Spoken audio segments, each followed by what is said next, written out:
আমি এই মুহূর্তে রয়েছি দিনাজপুর শিশু একাডেমি।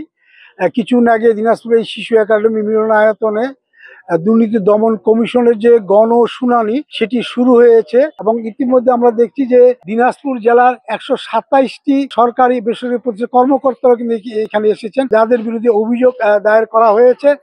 বেশি দালাল রয়েছে এবং দালালরা কি বলবো যে একেবারে খারাপ ভাষাতে যদি বলতে সকলের নতুন মুখ হয়ে থাকে প্রত্যেক ঘর বাড়ি।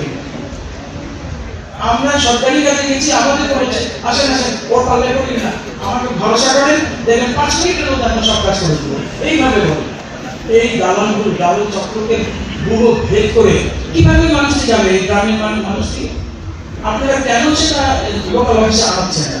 দুর্নীতিকে সমূলে উৎপাদন করার জন্যই তারা এখানে এসেছেন এবং তারা বলছেন যে জনগণকে সচেতন হতে হবে এবং তারা যেন কাউকে যেন অবৈধ সুযোগ সুবিধা না দেয়। বিশেষ করে সরকারি বেসরকারি প্রতিষ্ঠানে যারা দায়িত্বে রয়েছেন তাদেরকে হুঁশিয়ার করে দিয়ে বলেন যে পরবর্তীতে এই ধরনের অভিযোগ পাওয়া গেলে আমরা কঠোর হস্তে দমন করব। তো আমার কাছ থেকে এই ছিল গোলাম নবী দুলাল, সময় সংবাদ, দিনাজপুর।